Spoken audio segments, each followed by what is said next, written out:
Bulong. Iba yung bulong.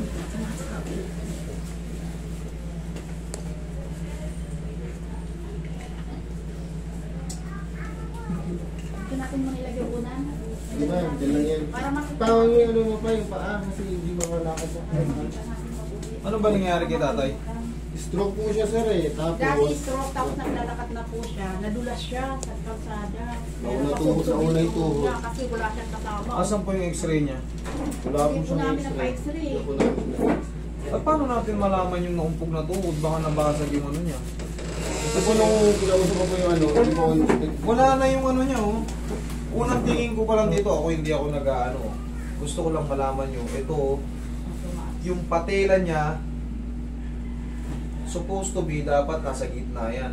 Patid yung ano niyan, nung natumba siya, patid yung tinatawag natin patellar tendon. Eh no, ang layo nung ano, ang layo nung ano, wala na yung ano niya, oh. Eh no, lubog na, oh. Kaya hindi ka makakatayo, kasi nasa patellar tendon, yung puwersa ng tuhod, pag nawala yun, bibigay yun. Siyempre, wala kang lakas. Mananatili ka ngayon, ha? Nakataas ang paan. Yes. Kahit ilang taon na siyang ganito, mami?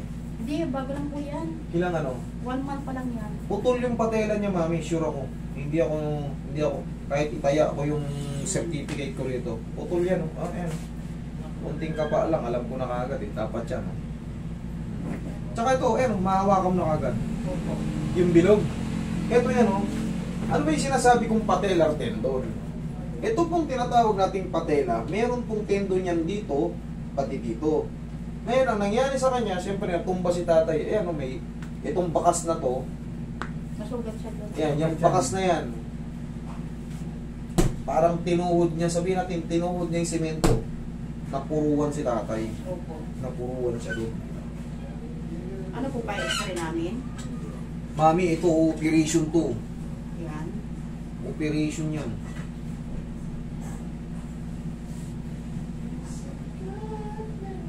Relax lang. Relax ka lang ni. Yan. Sasaktan ka? Hindi. Hindi. Sige, diretso mo lang. Diretso mo lang pa mo. Okay. Okay, sumandal ka na para sa Sige. mahirapan.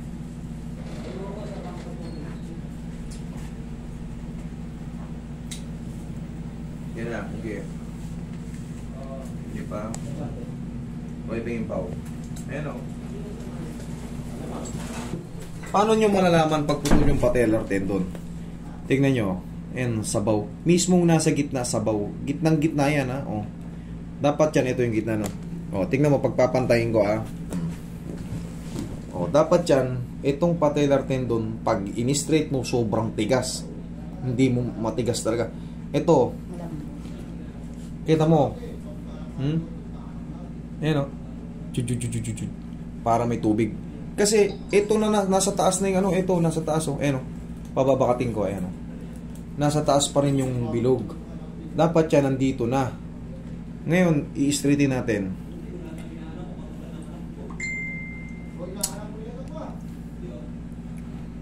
Ayan o, naglalaro.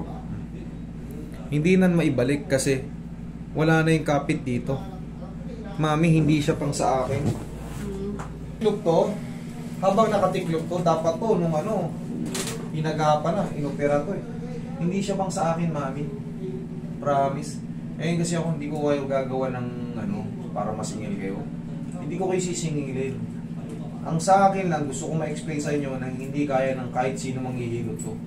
Ako nagtiwala na kayo sa akin, ibig sabihin advance na ako sa mga manghihilot pa niyong kakilala. Kaso hindi para sa akin to. Kailangan to ma-opera. Ang laki na ano. Sa kami, pwede po wala niya. Orto po. Sa Banawi yan tayo. Orto, tay. I'm sorry pero hindi kaya lang ano ko, hindi kaya Sige na. po.